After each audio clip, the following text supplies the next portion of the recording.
Good morning, everyone, and welcome to today's ELGL webinar about online local government forms and payments. I'm ELGL Executive Director Kirsten Wyatt, and it's my pleasure to moderate today's presentation. ELGL is a Big Tent local government organization. We work to connect, communicate, and educate our members on a variety of local government topics, and today is no exception as we learn from Kevin Herman with ProudCity and Matt Gallowitz and Eric Lasker with Stripe. Before we begin, I want to let you know that your microphones and conference phones are muted, and this makes the webinar enjoyable and efficient for everyone. During the presentation and after it is finished, we can open up for questions, and you can submit these using the chat box on the left side of your screen. I will moderate and ask these questions as they come in, so the recording of the webinar also includes the questions to our guests. We are live tweeting today's webinar, and you can follow along with the hashtag ELGLTech, and be sure to use the Twitter handles for today's participants, @GetProudCity and @Stripe. But before we get started, I have two lightning round questions for each of our presenters. And so, Kevin, we'll start with you. What is the first website you check when you wake up in the morning? First website I check after hitting snooze a couple times is that I'm staring down my fantasy baseball accomplishments from the previous night. Nice. Matt, what about you? Hi, can you hear me okay? Yep. Mm-hmm. Mine is typically New York Times. I know that sounds kind of boring, but it's definitely the one that's preloaded to first thing when I wake up. Eric?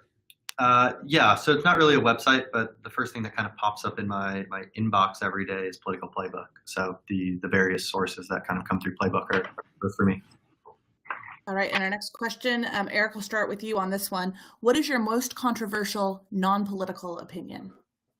My most controversial non-political opinion? Probably my love of the Star Wars prequels. I know that episodes 1, 2, and 3 not that popular. I kind of think they're okay. All right. And Matt, what about you? My most controversial non-political. I think cottage cheese is disgusting. Oh no. I That's don't know horrible. if I like cottage cheese, but I just think it's the grossest thing ever. I put ketchup on my cottage cheese. How do you feel about that?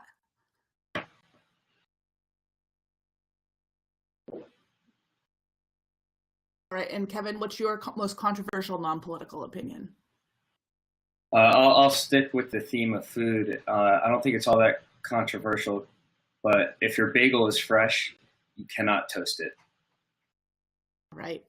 So Kevin, Matt, Eric, welcome to today's webinar. We're excited to learn from you. And with that, I'm going to hand it over to Kevin to get us started. Hi everyone. We're really excited for the webinar today. As Kirsten mentioned, if you are want to engage with us, here are our different accounts. On the webinar, we have Kirsten Wyatt, myself with ProudCity, Matt and Eric with Stripe. I'm a co-founder of ProudCity. ProudCity is a digital government platform and software as a service company that provides a range of government solutions, including secure, accessible, mobile-friendly websites, online forms, and payments, and onboarding services. I would like to pass off to Matt and Eric briefly just for a quick introduction to themselves and Stripe. Hey, my name is Eric Lasker. I've been at Stripe now for just about 5 years. I've worked in a number of different roles over here, but these days lead up our enterprise public sector partnerships team. Hi, my name is Matt Gallowitz. I help lead up our public sector business at Stripe, and been at Stripe for about 3 years now. Before that was at Google for almost a decade, working on public policy, government affairs, as well as their business team. So excited about the future of government payments and excited to be working with ProudCity on this.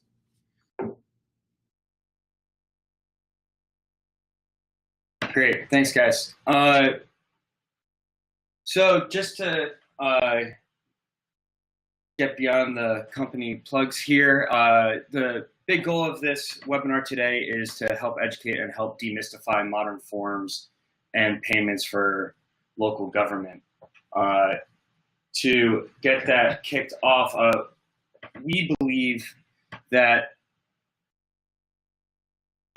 forms focus on being mobile friendly.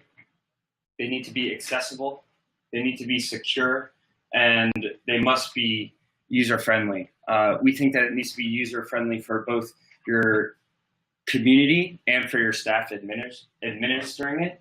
So these are kind of the 4 tenets that we focus on with our forms. I don't think it should come with any surprise that online transactions are becoming more and more preferred. So when citizens or people in your community have been polled with how they would like to transact business with government, it's overwhelmingly that it wants to be online. Now, at the core of these online transactions and services are forms. So there are lots of different use cases. Payments, so ticketing, fines, permits, contact forms, issue reporting, public record requests, subscriptions, and many, many more. And making up these different types of transactions, the core of the form, just fields. So collecting information, collecting requests, so that you can provide those services. Other key components are confirmations. The user needs to know that they have successfully entered those fields. Additionally, notifications. The right parties need to know that the services or information has been requested.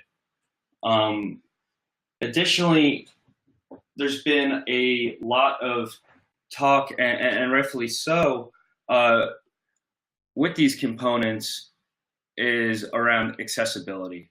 There's a couple different aspects to this. Some are best practices that rely on content. So providing clear and predictable and logical forms that could be done with descriptions, making it very obvious that someone is filling out a business license application form. Keeping it simple is also a helpful tool in making it clear what people are filling out and working on. But there are also aspects that you need to make sure is available in your technology. Some of these are ensuring that there's keyboard accessibility. So if someone hits tab, that it goes down to the next field. Also that the form builder that you're using to create these forms are creating proper labels so that if someone is using a screen reader, that the information that it strips away is still providing clear and logical requests for the information that you would like them to fill out. So a combination of content best practices and also technology requirements come together in accessibility. The other aspect that is really important on the technology side is security. We have a huge emphasis on HTTPS, so making sure that all pages are SSL certified and encrypted. This has become even more important this month, actually, with Google rewarding sites in their search results for being secure. But when you're collecting information and when you're collecting payments, especially, having secure forms is critical. The other aspect of this is PCI compliance. I think this is a good time to pass off to the folks at Stripe, since this is very much about the financial transaction. Yep. Thanks, Kevin. And I think PCI compliance is a great area to start with because it's obviously something that needs to be front of mind. PCI compliance are the card network rules regarding handling sensitive cardholder data. And increasingly, I think local municipal governments that Stripe works with don't want to be having to follow all the most stringent requirements under PCI. And in that regard, being able to use partners like ProudCity and Stripe to handle a lot of the burden with regards to PCI compliance is a huge benefit of working with more modern payments technologies. You can streamline and make their payment solutions more efficient. Yeah, and I feel like there are a lot of folks out there that'll say you just won't have to in any way touch PCI. But the fact is that the way that the rules are written is that if you transact at all online, you are kind of in the bounds of PCI. So really the way to think about this is to minimize your PCI burden as much as possible. And so that's a lot of the work that Stripe does over here. Particularly, we even had a new release yesterday for some UI components, some user interface components that really bring that to an absolute minimum, from something that used to take months and months and months to something that now Stripe actually pre-fills out and puts that right in your account. So through really this working with good partners like Stripe and ProudCity, you can really minimize this and just kind of keep your security up to scuff without too much work on your side. Great. If we could jump to the next slide. So we're going to talk a little bit about payments now. And I think we want to give a little bit of background on who Stripe is and who we are as a company. And I think we can't do that without describing first how internet commerce has grown considerably in the last 20 years. And in 1995, which is when many of the online payment systems that municipal and city governments use today were built, there was only 1 billion in online sales. We've now reached a stage in 2017 where we're seeing 1.5 trillion in online sales. So internet commerce has grown 1,500 times in 20 years. And I don't think anyone could have imagined that so many people would be using the web for so many things, whether it's paying parking tickets, paying taxes online, paying a fee or a permit.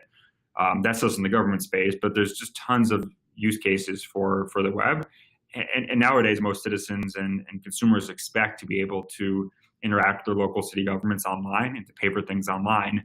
But the tools that people are using to interact with their users online are dating from the 1990s. It's like using a cell phone from the 1990s. No one's doing that anymore. And with payments, you shouldn't be using technology from the 1990s either. Yeah, and the really kind of wild part about this chart is that you get that nice hockey stick going on with how many transactions are currently transacted online and the amount of volume.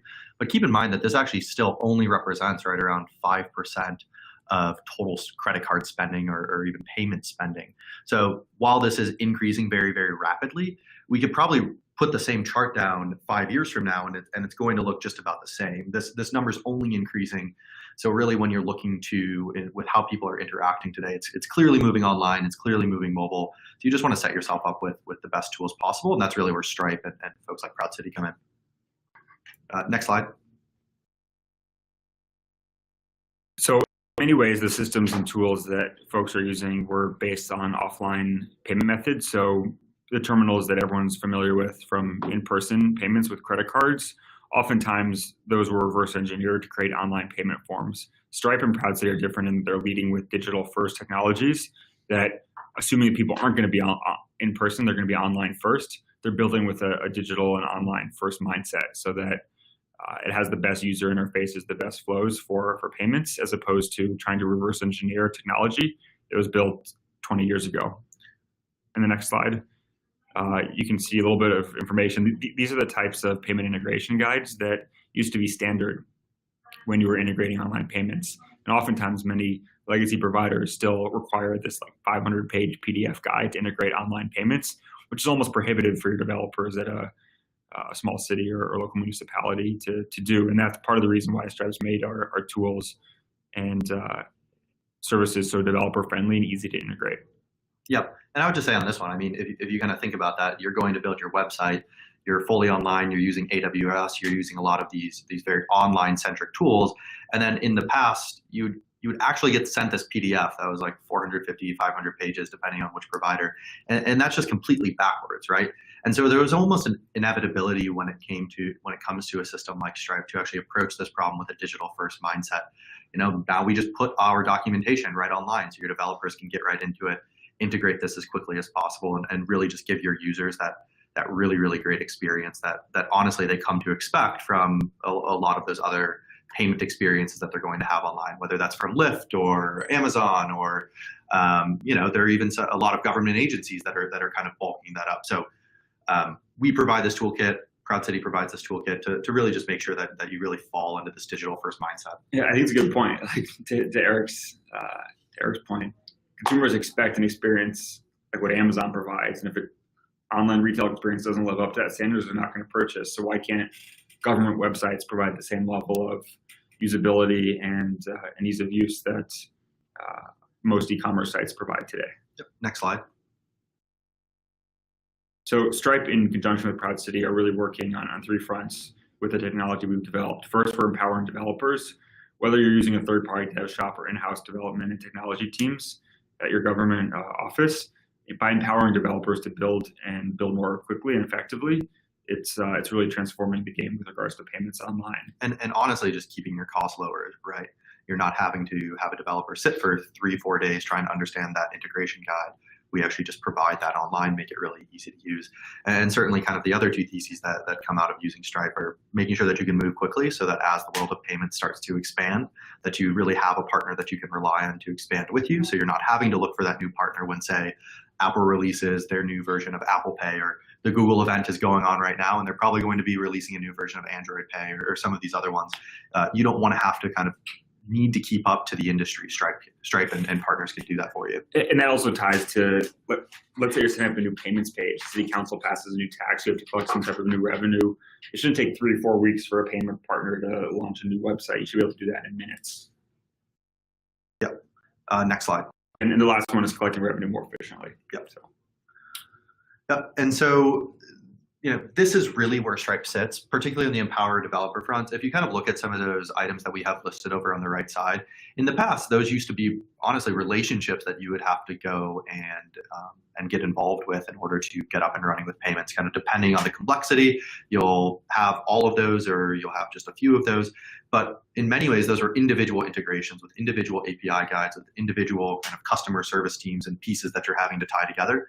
And so the real promise with Stripe, and the reason that we've seen such dramatic growth recently in really all sectors that we're in, is just that we simplify this. We really say, what do developers actually want to utilize or build with when they're actually going through and looking to integrate with the system?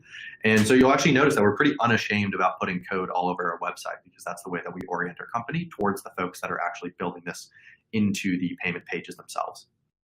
Next slide. So I'm going to pass it back to the ProudCity team here, who are going to do a quick demo of how they've integrated Stripe into some of their payment pages.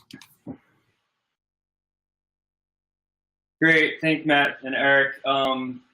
So it is incredibly helpful being able to leverage the technology that Stripe has put together. It allows us to focus on our core business, which, to their point, allows us to provide payment forms and forms in general to cities that they can create quickly and easily. So what I'd like to do now is just show you how you would just create a quick payment form so that you can see that with ProudCity and with Stripe, we can move quickly when you have those new revenue streams created by the City Council, or you simply just want to create a form that you didn't have before.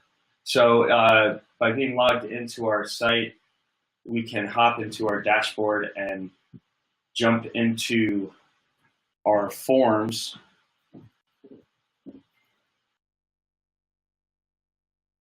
And I'm just going to do a quick example of showing a court payment. So I have it set up.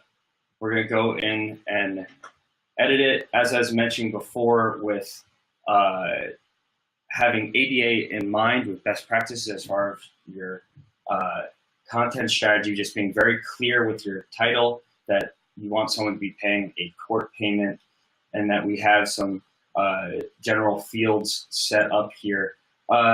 Form builders have come an extremely long way over the years, and I absolutely love how this one works. It's just really simple in that we utilize drag and drop with these different fields. So instead of needing to have a single line of text and starting from scratch where it's untitled, if you want to put in a phone number or something that is pretty standard, like name that we have here, we're just dragging it over to create that item on the page. If you want to go in and edit it and have it be a required field, that's not a problem. And so you're really just dragging and moving page or form elements as you want it to be on the page. I talked about labels earlier. So if we're dragging phone over and we want the label to clearly describe what we're asking for people that are using screen readers, this descriptive area that's already baked into these fields automatically do that for you. If this needs to be a mobile phone, you could just type it in, and our technology is making that consistent throughout the form for the end user. Now, what's pretty exciting about, and I'll just remove this, is that we're just in a standard web form here that I'm creating. If we want to turn this into a payment form, just like everything else, we're dragging over credit card. And now we can accept that information. I'm just going to update the form so that sticks. And we'll go through the process of posting it to the front end. But as Matt and Eric were saying earlier, with us being able to lean on Stripe for keeping things like PCI compliance and updates and standards on the transaction end, which are incredibly important, we're able to have really easy and nice tools like this that allow you on the government side to easily provide these solutions to your communities. So now that this is updated, we have these fields. We could also set the confirmation messages and notifications to your internal team that I discussed earlier. But we're going to hop into the ability to publish this payment. So if I then go into this court payment here, again, nice clear title. If someone does want to pay by check, they have the information here. And then I'm selecting the form for the court payment. Once I update and I view the site,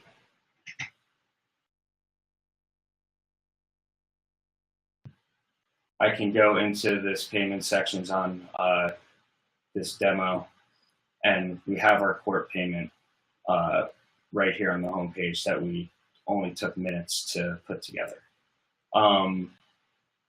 These options also, the other aspect of ADA for being keyboard accessible is that the tab clearly goes down from field to field, so check that that's enabled and working.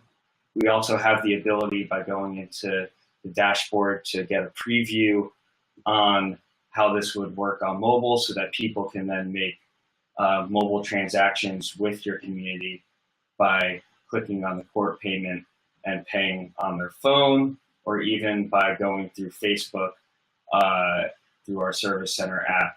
You can make your payments directly through our Facebook page application. The last aspect that I just want to show quickly is the ability to manage all this. Just transactions don't stop with the resident putting in their credit card information. There's also a large compliance side.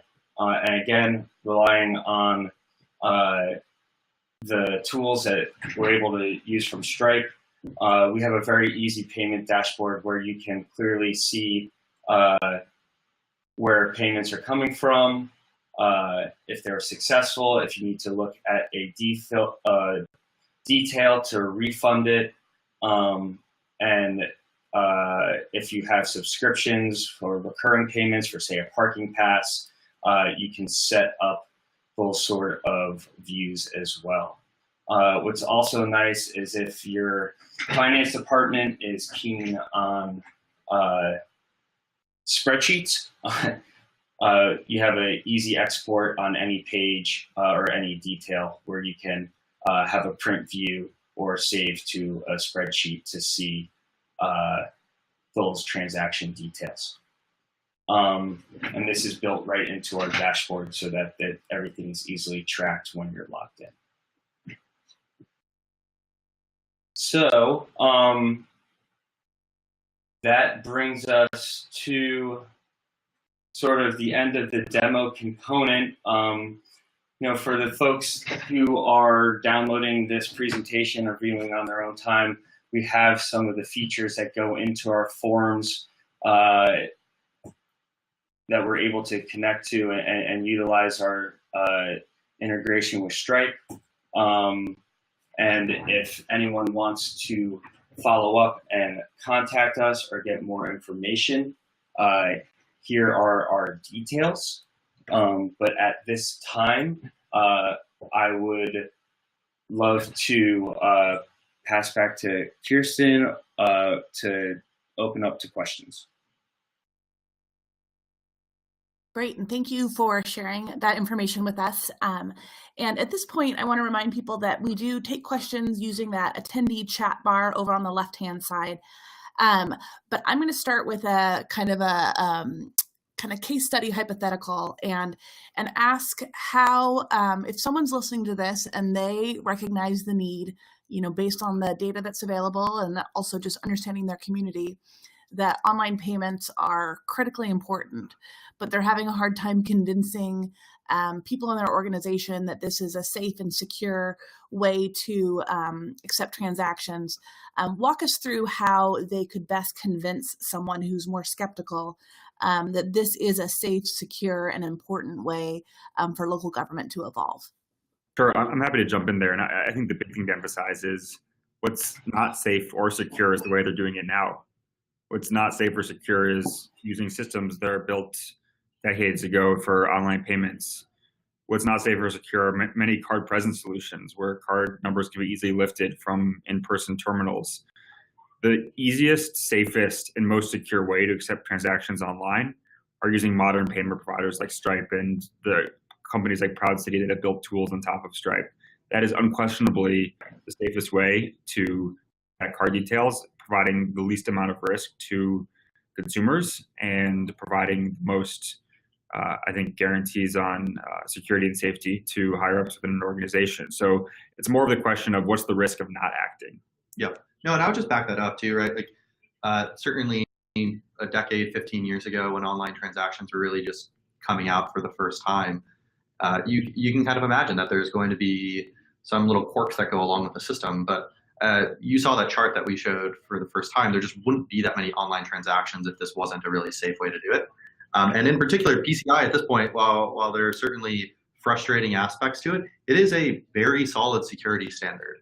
And so if your system is up to scuff with PCI in mind, then you should feel very confident that the transactions are going to be secure. So Jolene has a question. She asks, our county is in the process of updating their website for a complete redesign, and they are currently developing their RFP. What would you recommend as language to include in their RFP to include online payments, forms, etc.? Yeah, that's a great question. This is Kevin from ProudCity. First of all, I think it's great that you're seeing that as a key feature and requirement for something that you want to include. On the forms side, I would recommend having enough flexibility that it's something that you can create and manage on your own. For the purpose of you're creating these requirements in your RFP today, but the technology and the requirements that you might need tomorrow or in 2 years could be different. So by having something that you can manage on your own and not be completely reliant on whoever you're hiring to do the job, that you're thinking about your long-term success, and that your features give you the tools and the training to manage it on your own. And I would say the same goes on the payment side.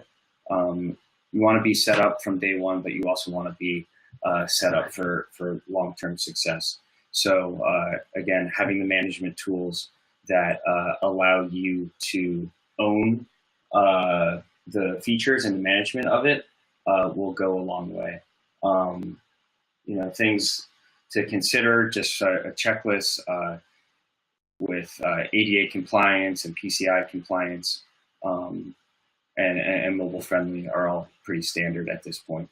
I'd imagine at the county level that anyone that you would consider working with would consider those standard. We have a great question here from Ariane about, have the counties you've worked with experienced any statutory limitations in initiating online payments?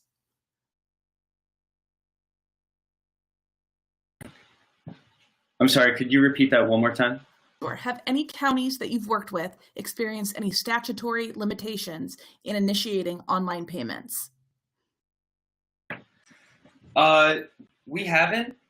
It seems like the folks in all our municipalities who are ready to move forward with payments realize that, especially the cities that are working with a software as a service company, realize that some of the some older laws or rules might not apply apples to apples to modern technology. So if there are any sort of roadblocks, we're able to talk with city attorneys or the communities on what they feel might be holding them back and how we can provide the modern service. And along those lines, a follow-up that I have, do you provide updated financial policy language, for example, that cities could put into their own policies to reflect the new technology that you're implementing? We don't provide it directly, but part of being a platform is that we have communities around the country that understand the benefits of being part of a platform. So if there are different communities that are looking to solve a problem about policy language, we have a handful of cities that have dealt with that in different ways, and we could connect them to help solve that problem. So we're not in the business of writing that language ourselves, but we are in the business of creating a community of governments that can help each other. And here at ELGL, we love building communities and networks of people, so that's a great answer. So another question about counties, besides Marin County, California, and the comment is the site looks awesome. What other counties have you worked with to implement online payments? Well, be upfront. We're a small company, so we're just getting started with a handful of counties. So we don't have county examples as of yet. But as far as payments go, we use the same technology and strategy for providing that service. So if you want to email me directly, I could share those examples with you that way. And a lot of it is kind of language based. So getting into what we were talking about with ADA compliance and having very clear language on what people are filling out. Oftentimes that's a difference between a county payment and a state, federal, or whatever, whichever municipality the service is going through. And I would say on the Stripe side, we've seen dozens of government organizations on the county, state, even federal government starting to use more modern payment solutions like Stripe. And as more and more of those government entities begin to use modern payment solutions, that leads to, I think, more of a network effect where people feel more comfortable moving in this direction. But no one, I think, wants to be the first adopter. So it's good that we've seen a lot of adoption already on our platform, at least. This is a great question. Many states, through maybe a state agency, have kind of a pooled online service option, whether it's for records or online payments. And so Jolene is asking, how are your online payment systems different or better than many of the state treasurer's office eGov pay systems that county offices use? So why should a city opt to go kind of the independent route versus, working through maybe a state-run system? Sure. Well, I know on our platform, we allow you to accept, so you can accept payments through the dashboard that we showed, where you have control and you can create the forms and for all the different services you want directly through our platform. We also recognize that there are certain things, especially if you're a city, that perhaps the county handles and it's not part of your office, that you need to direct people there. So we provide an option to link out to those services. As far as leaning on the technology itself for all of your options, I'm going to go back to what I suggested for the RFP question, in that if you need to react quickly, or if you just want to create a new form, if you're relying on another office, you might have some challenges in getting that done in a timely fashion. By having something that you control, the opportunities are really endless. So if you come up with an opportunity or a new campaign or a new outreach program, you're thinking about how you could execute it, not about who you could call to ask if you can execute it. So I think being empowered to do it on your own is a very, very big deal. All right, so we have a tough one here from Destin. If a municipality is using paper forms and accepting payment via checks, how would they integrate an online version so it doesn't make it double work for a municipal employee? In other words, some town residents will use offline payments and others might use the online version. What is a good way for a municipal clerk or treasurer to keep track of two different systems? Sorry, you broke out for a second. It looks like my connection my bandwidth might be not the best at the moment. So I just want to repeat the question, make sure I got it. So if you have a paper trail system and a digital system, how do you make sure that everything's playing nicely? Is that correct? It's that, and just making sure that you're not doubling up work by having an online system that requires one level of attention and then an offline system that requires another level of attention. Yeah, absolutely. So to what Matt and Eric were saying before, I think we need to be honest with the direction that we're heading in where the majority of transactions are taking place. So there could realistically be a transition period where you do have paper and you do have digital. I think that the benefits of digital, with being able to track and download forms and have a paper trail very clearly, is a big part of why things are trending that way on the compliance side. I do think that there will be some challenges depending on what your internal systems are on collecting that paper trail. We try and be flexible with the dashboard that I showed you, that we offer a nice looking interface that you could interact with to have that information. But that's also a big part of why we allow for downloads of various different types of reports, because we know that finance teams are managing lots of different legacy systems.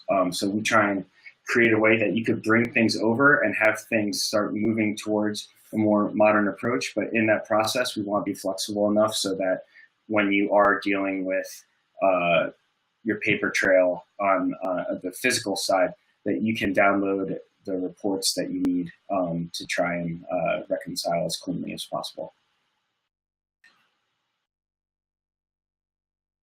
I think the key thing to emphasize as well is the direction things are going, where more and more is happening online. And the reason why that's important is because I think we should be working backwards and solving for the paper checks issue second nowadays, because even like everyone in my family from like age 10 to 90 are all using cell phones. I think everyone is familiar with online, and people may still want to use paper checks, but the great thing about modern technology is that it seems to be easily adaptable and usable by all segments of society, and that speaks to government as well. Well, I think there could be amazing opportunities as well, as simple as installing a kiosk in your, on your front counter. And even if someone comes in and wants to pay with a check or fill out a form, using that as almost like a teachable moment, this is the way that we're doing things. And if the customer still doesn't want to, you obviously have a payment or a process in place, but, it could be an opportunity as well to, help your community move toward an online payment, and being able to explain as well, the cost savings and the efficiency that could potentially yield in not having to have as many people processing paper versus, pushing someone to the online system. So another question, what are some of the biggest government forms and payments myths that you'd want to debunk for this audience today?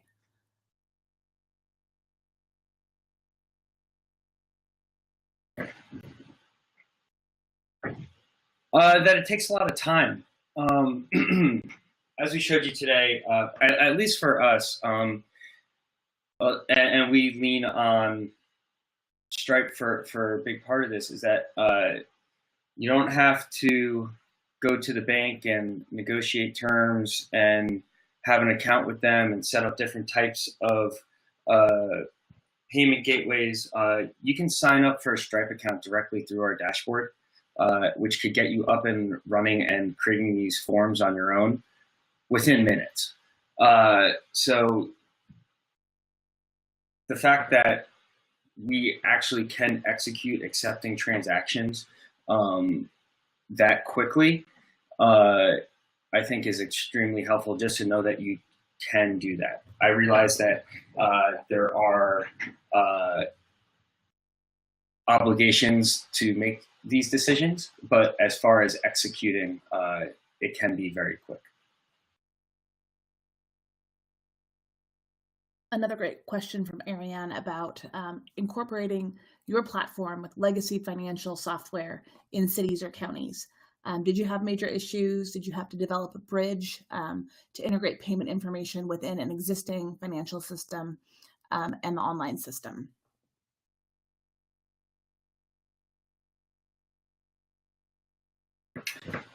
No, I think because of the exporting that we have, and that we are exporting files in a very clean and clear way, that finance departments have been very comfortable with working in the legacy systems. I think the offices that are married to these systems have been wrestling with them for a long time, and if they have to stick with them, they generally know how to make it work, for better or for worse. So we haven't had issues in how to figure out that workflow on our side. It's more about them trying to figure out how they can move away from that when that legacy contract is over.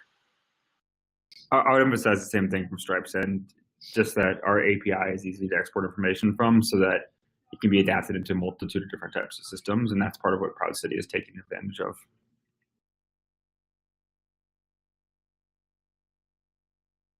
All right, I'll give it another minute or two to see if we have any last questions coming in from our audience. And again, I'll remind you that we are going to share this full presentation on elgl.org in our webinar library. We download the full presentation to YouTube, and so you can share it with your staff and your colleagues as well.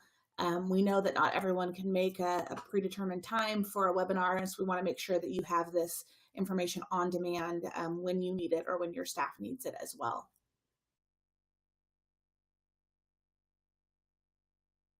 All right, so I'm not seeing any more questions, so I'm going to just ask you to join me and give a huge thanks to Kevin, Matt, and Eric for today's presentation.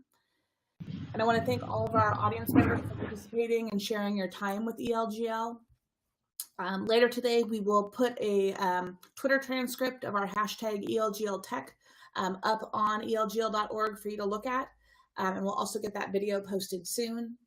And so with that, I'm going to end today's webinar, and I want to thank all of you for your support of ProudCity, of Stripe, and of ELGL. I see one last question coming in, and I'll just throw it out there. If people have to hop off, that's fine too. But the last question of the day, do you have any suggestions for a point of sale mechanism to accept payments at the counter?